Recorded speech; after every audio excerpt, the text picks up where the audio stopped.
Welcome to Stay Sharp in Digital Engineering, your key to unlocking success in the digital evolution of products and manufacturing.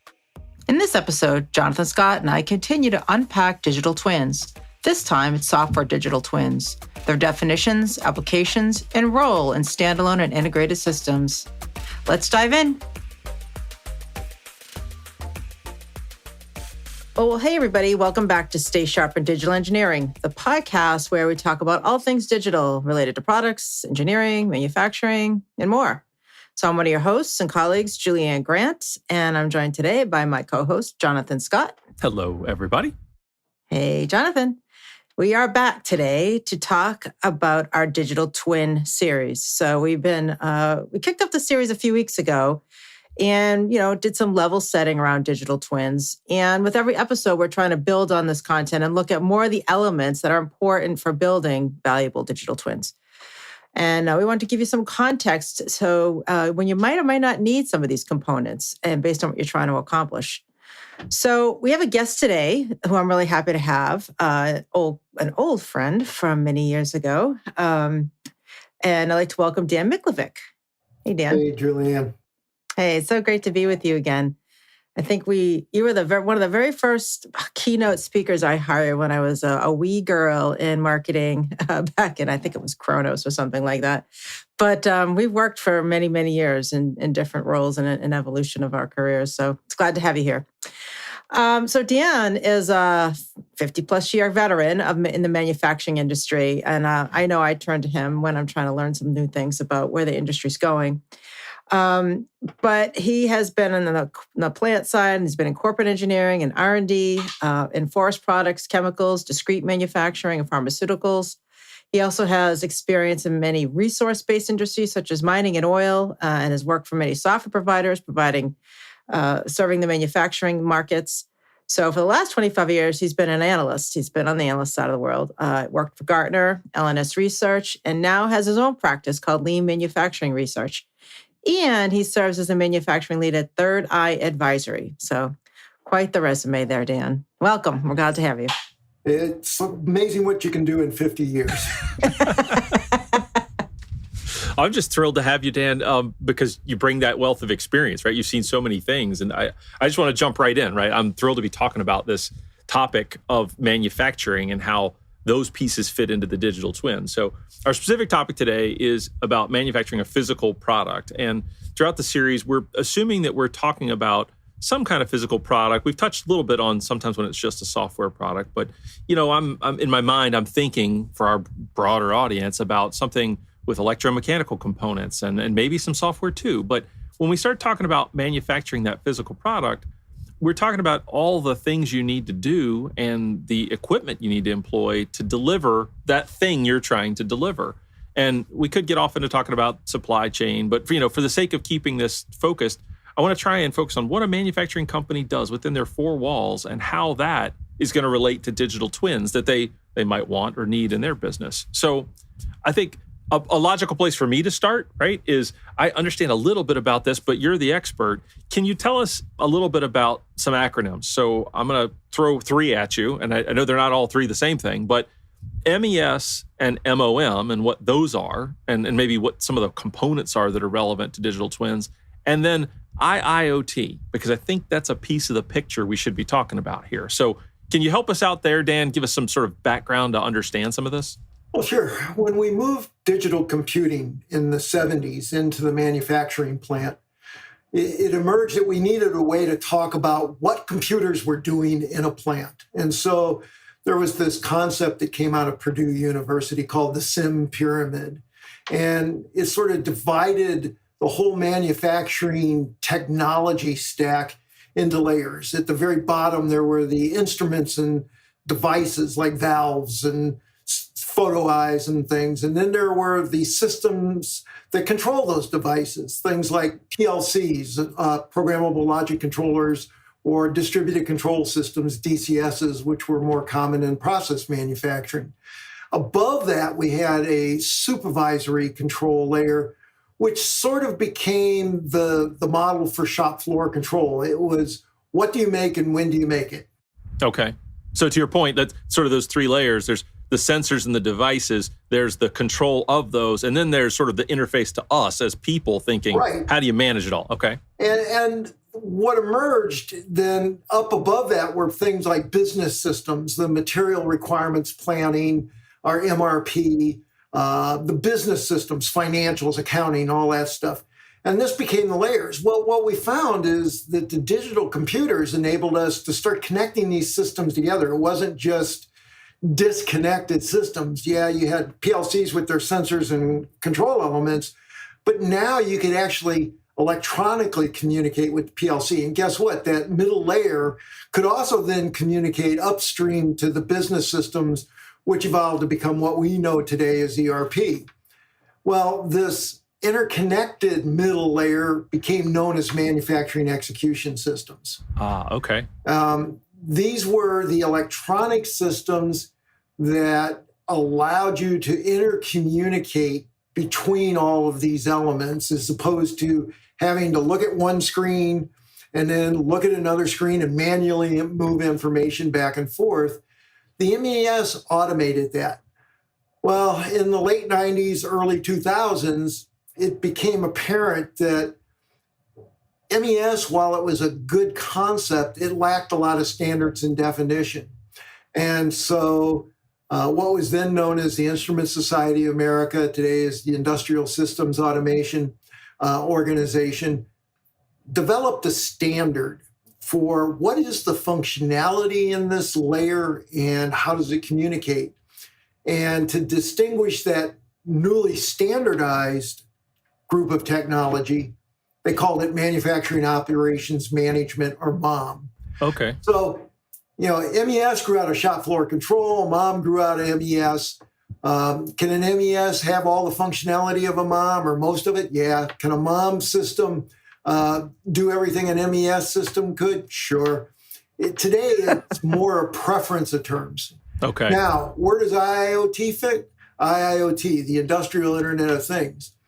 All that's doing is saying, hey, all that sensing and control, final element control stuff, we've moved it away from hardwire, direct point-to-point communication and made it network-based. But not just network-based, we've made it network-based on internet technology-based. So you can access it not only locally, but across the internet. So it's the network element of the sort of lower two layers become the IIoT, which means now that, yeah, ERP could directly talk to instruments on the plant floor if it wanted via the internet, but does it make sense? And Right. the answer is Right. probably not, because ERP deals with, such a wide range of stuff that it's not as real-time and responsive as the process control systems, nor does it tend to be as manufacturing, i.e. the execution-centric piece of it that MES or MOM is. Right. It's not necessarily focused on those tasks to know what to do exactly with that data. Right. Yeah. So, Dan, it seems like then that, I think of maybe IIoT, I always thought it was just the same thing as kind of sensors that have always been on the shop floor. But I guess what I'm hearing is, no, it's an evolution. Yeah, it's related, but where we might have had an analog sensor, pressure transducer or something that read into a readout, and maybe that's the way it started. The evolution is now, they're all digital, they're all network enabled, they're on the network, they're accessible by multiple systems and remotely and all those kinds of things. So is that right? Am I understanding what you're saying there? Yeah, I mean, there was the intermediate step of, we went from analog to digital, but those tended to be proprietary digital networks, or even if they were standardized, they were very localized. Whereas with IIoT, it's the eye of internet that makes it different. It's now accessible literally anywhere in the world, as opposed to very localized. So it's because of the protocol standardization and the communication standards. It also is enabled by the fact that we have so much powerful computing at our fingertips now. I mean, IIoT would not have evolved if we didn't have IoT, the Internet of Things in Right. general, cell phones and all of the other connected devices out there. Right. It's really enabled sort of all of that connectivity that gets it to have data where we need it. And I think that really hits on to one of the topics we're trying to get at in this podcast series, thinking about how all these components fit into people's digital twins. And I know as we keep talking, we're going to see more of this, but just this one little nugget, I can see it already. With IIoT, now data is accessible to be used in a twin. And that's a component we're going to care about from the manufacturing process. Well, exactly. And it's important because before we used to have very laborious uploading of information where we required genealogy or traceability, and we had to serialize things in certain industries like aerospace or medical devices. It was prone to errors. With IIoT, you can create that record of how it was built, that as-built bill of materials, serialized quite rapidly, quickly, and accurately because of the internet-enabled environment that you're in. So that's one element of improving the digital twin, and that you can actually record what was actually made. So the product definition is much more accurate. The second aspect of the digital twin. Before you go on to that, Dan, made. But before you go on to that, I just want to make sure I'm picking that apart and understanding it right, because I think that's a really critical point you're making. It's not that we couldn't record that serialization and genealogy before. It's that the accuracy may be called into question. And so the data piece here is what's really changing things. That, okay, it's already digital because of how we're recording it, because we're using IIoT, but it's giving us information, probably through these MES and MOM systems, that we need to understand, right? If you want to understand that tail number of that aircraft, how it's going to behave, you need to know accurately for sure how it was built. And this IIoT piece is connecting the dots with accuracy. Well, it's not only accuracy, it's timeliness. Because before, it was, you didn't know what the plane was until all the paperwork was brought together at the end, and it tended to be turned over with the product, whether it was an airplane or a medical device or whatever. And so you didn't have that record until the whole thing was finished, because it was such a laborious process and it lagged the actual activity. Here, now with IoT and the use of these MES and MOM systems to get that information into your product design systems and your product management systems, PLM, PDM, those things, as well as ERP, you can understand exactly what that product looks like at this instant, even if it's not complete. That's a really powerful piece you're mentioning there, right? So timing is another bit that IIoT is helping us with. Exactly.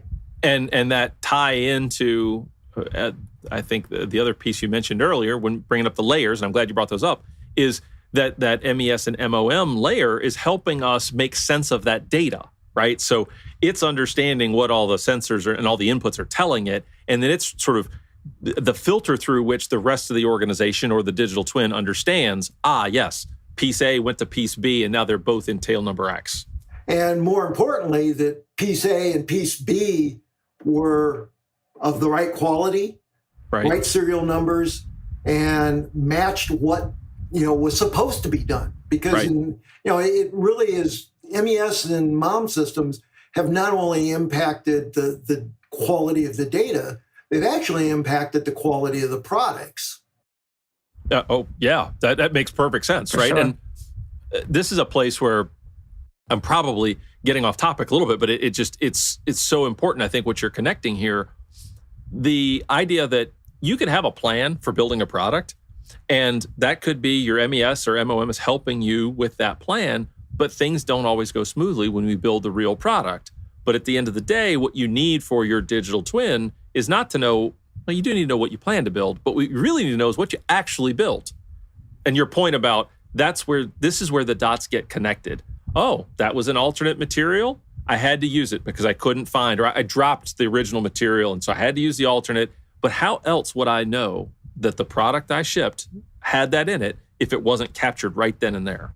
Right. And the other advantage this gives you is with you can actually create now a more realistic twin, more like a photograph than a painting, because you know exactly how it was made.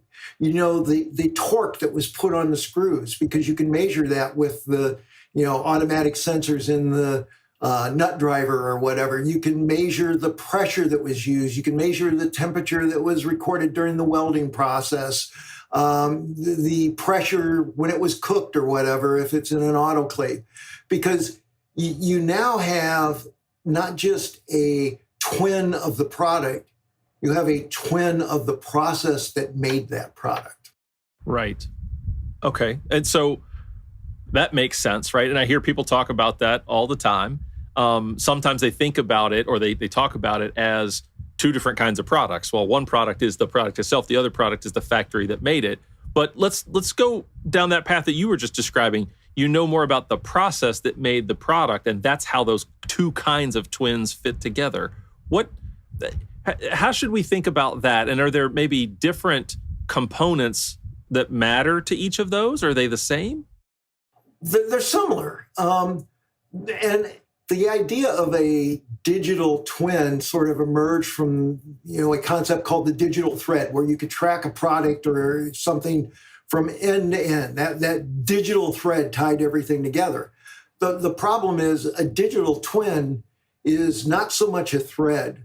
It's more like a digital fabric or tapestry, because it's all these threads woven together is what gives you the digital twin. So there's the mechanical digital twin, if you will, the physical dimensions, the material information, things like that. There may be electrical ones, such as the current, and there's the software digital twin, which executes the code that makes the product do what it does. There could be a energy digital twin if you're into making certain products more like in a batch or continuous process industry, where energy input into the product is very important, like in distillation and things like that. So it's tying all these digital threads or digital twins into the complete composite picture that is not just that snapshot then,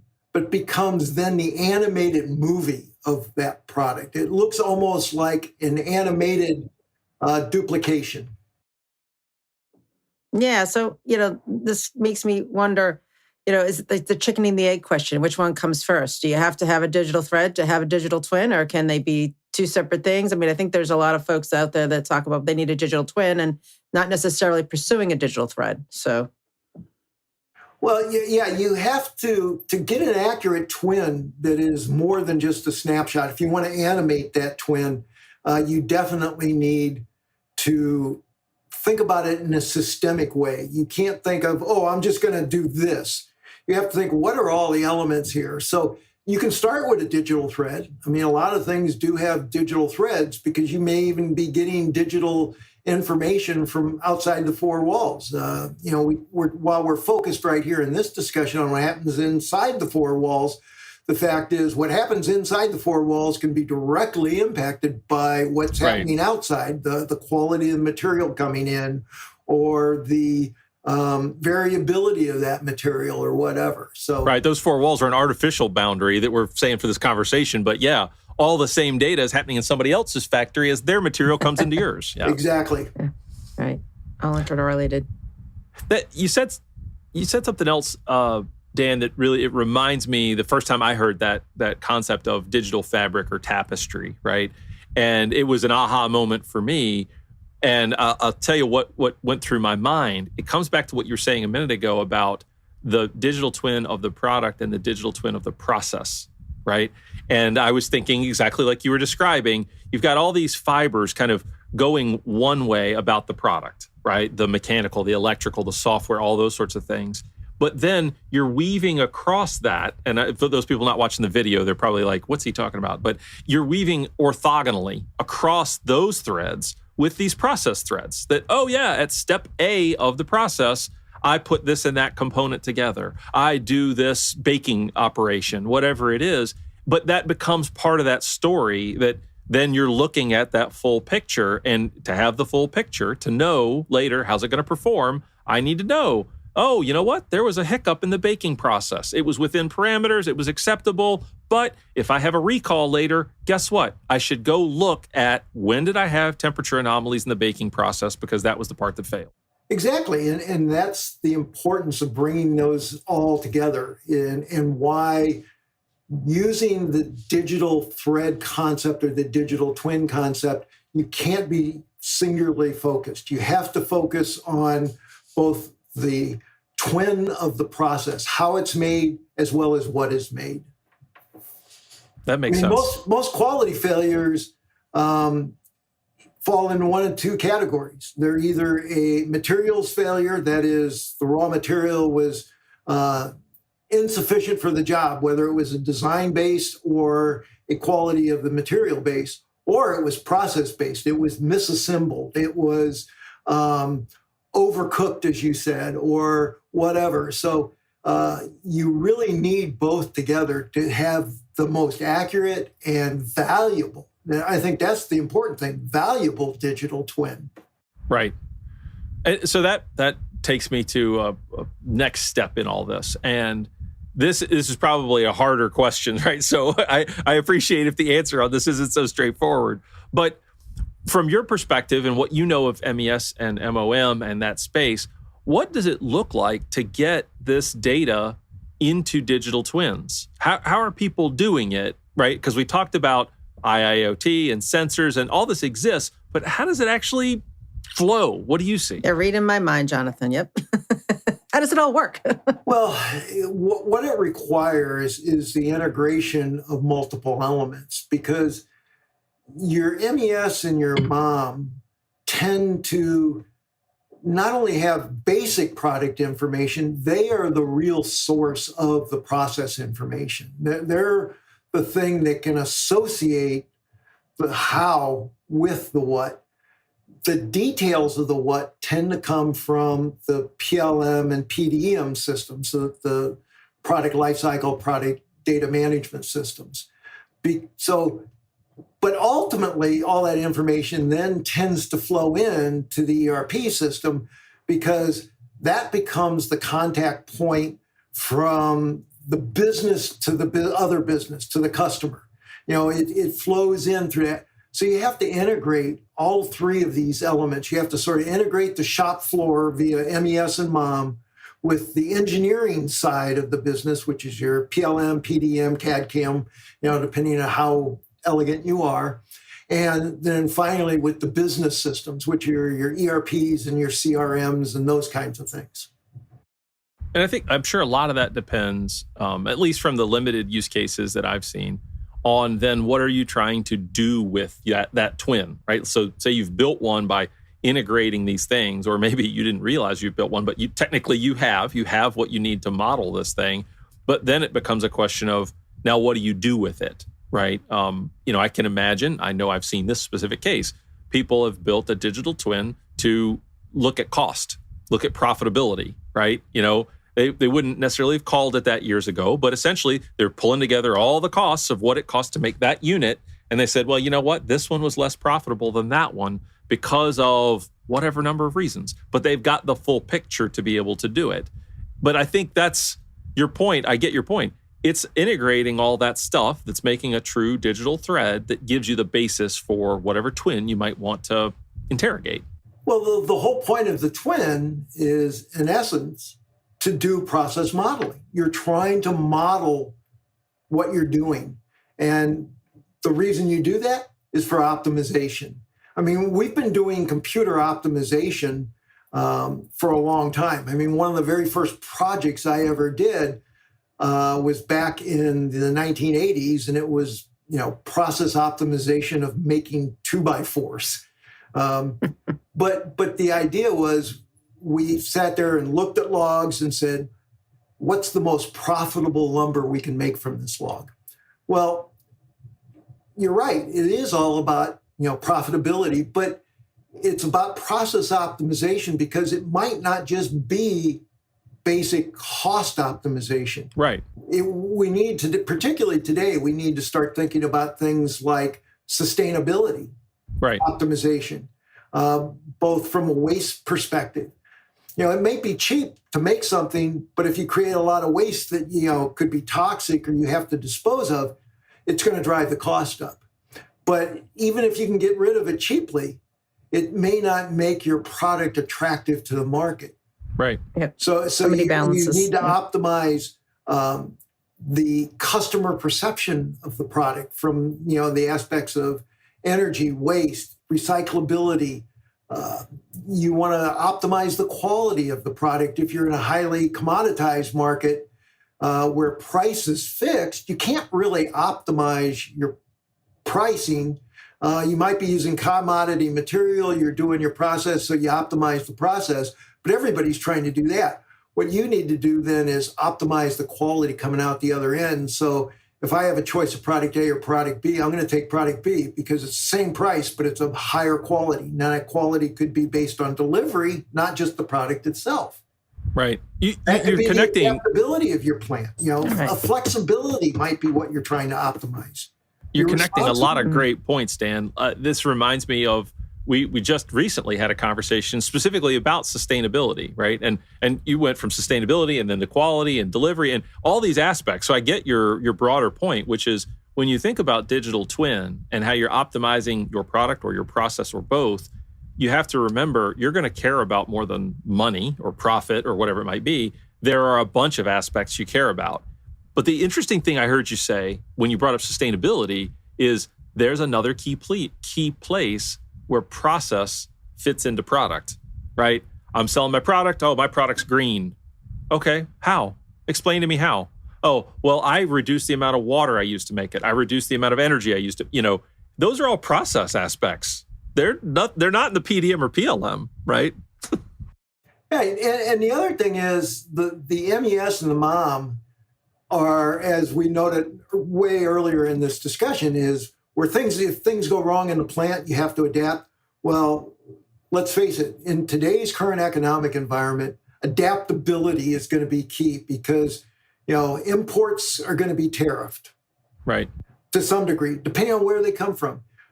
Just recently, I saw a major manufacturer announce that they're going to start supplying non-U.S. North American markets out of their European and Asian manufacturing plants, whereas before they had been supplying them from U.S.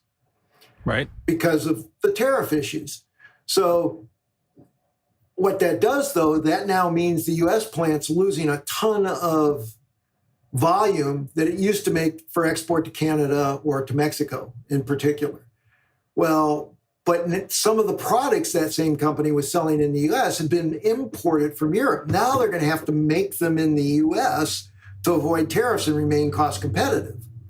So the digital twin allows you to start figuring out how to redesign your product flow from a supply chain perspective, particularly when tariffs could be on now and 6 months from now not, because a trade deal is negotiated or something.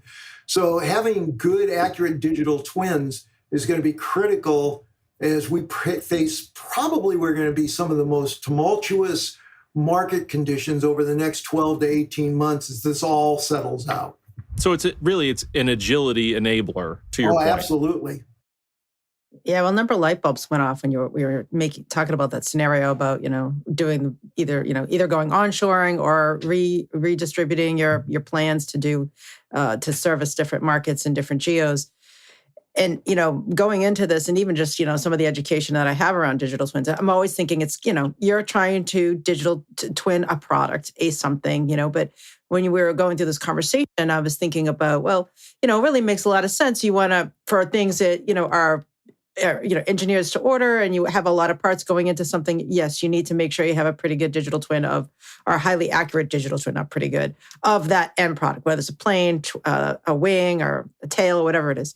But what about the companies that have high volume and, high repetitive processes that are making, Coke cans? If we're talking the process industry, we don't really talk about that. Well, what you're saying, and when I'm finally, this light bulb's going off, is like, it's really a lot more about the process of the process twin versus the actual product twin. You need both, But there's so much to gain in understanding that process and understanding all the angles that you could save money. You build the full cycle, a product life cycle there. Yep. Wow. Well, thanks. I feel like I just went to school. we knew we would learn something by talking to Dan. I think we've learned a lot of things.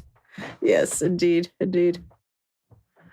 Well, the one last question before we close, I know we're getting close on time, is, this Industry 4.0 initiative. And this is, mostly started out in Europe, but now it's starting to come more into the US.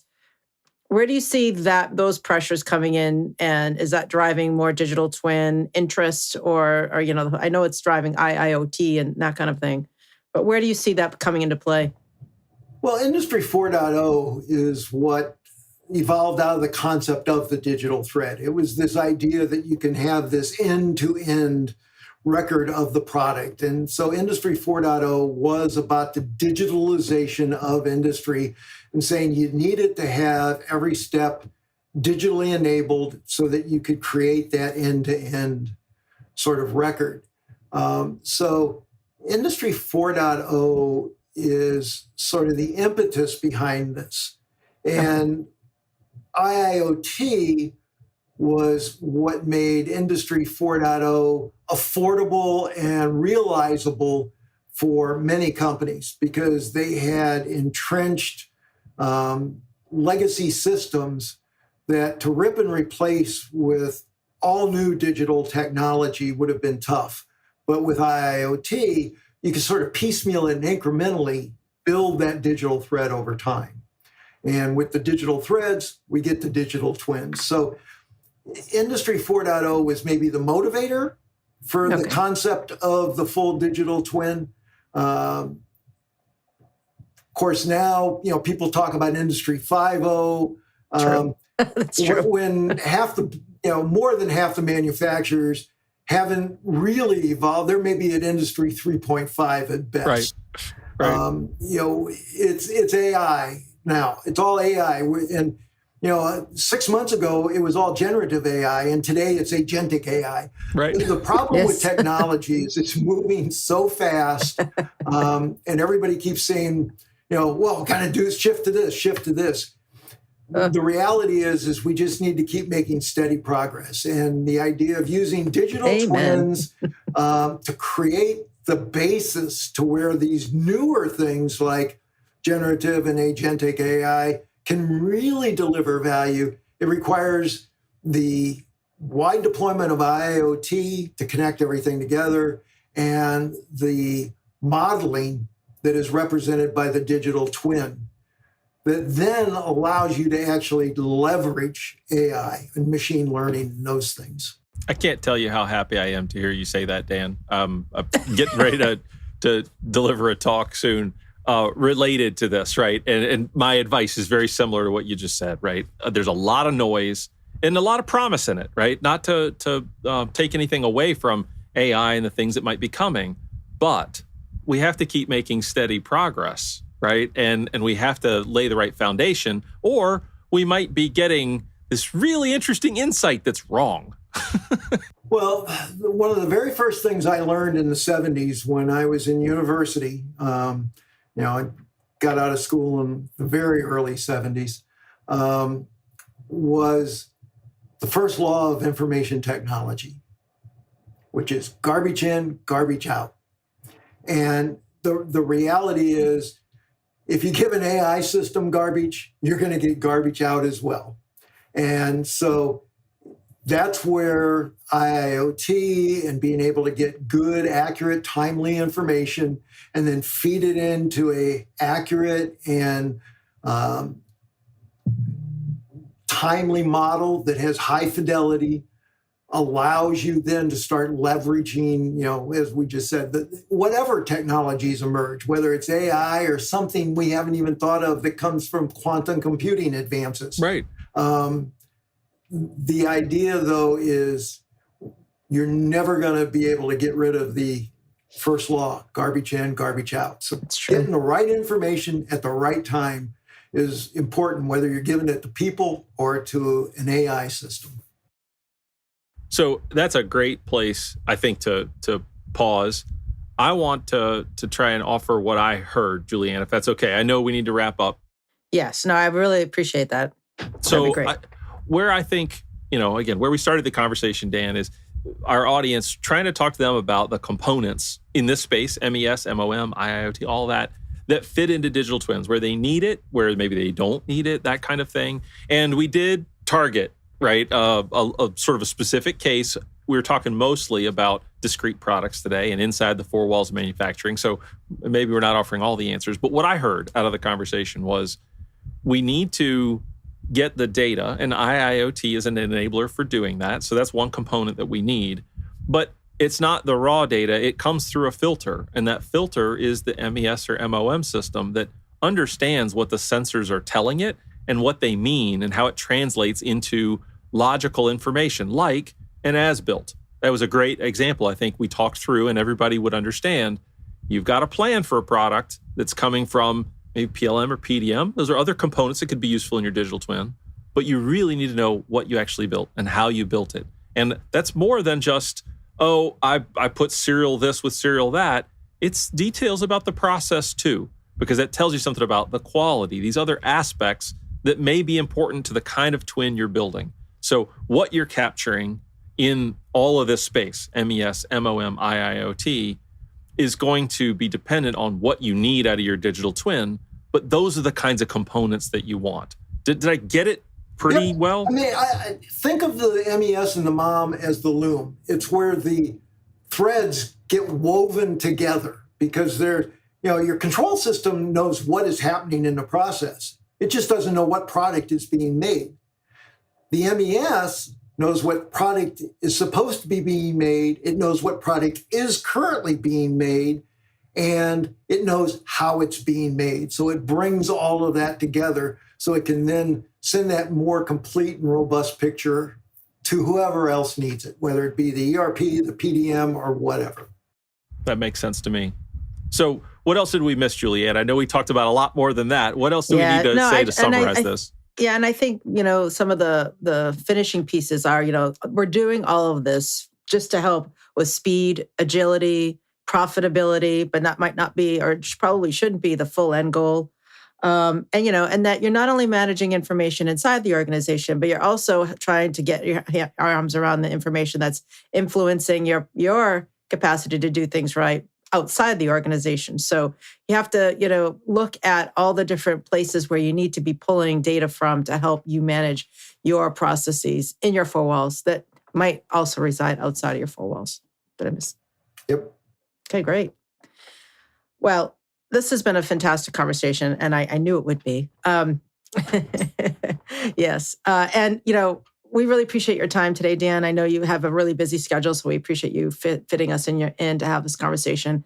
I think this is going to be a great one. Our audience is going to enjoy this one. You have a lot of good nuggets in here to pick up on, no matter where you are in your professional career around digital twin, digital thread, and digital engineering. So we'd like to keep the door open and have you come back sometime, if that's okay. Sure. I'd love to have you back. And, Jonathan, as always, there's a lot of angles we could be taking on this. We could sit here and ask questions. I could ask questions for another hour, but I won't. Absolutely. Same here. But we have to close this episode off for today. So we thank everybody for your time. We hope you enjoyed this conversation. If you have any questions for Dan, please make a comment on our post or send us an email at podcast@razorleaf.com. We're happy to get you connected with Dan, learn a little bit more about what he's doing in his businesses. And with that, we're going to close out and say, everybody, make sure you work hard and stay sharp. Thanks. Thanks for being here, Dan. My pleasure. Bye-bye, everybody. Thanks for being here and listening to this episode of Stay Sharp in Digital Engineering with Razorleaf.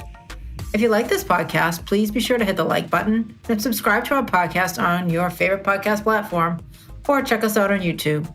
If you have any questions for us or for Dan Miklovic, please send us an email at podcast@razorleaf.com or just shoot us a comment on our post. We'd love to hear from you.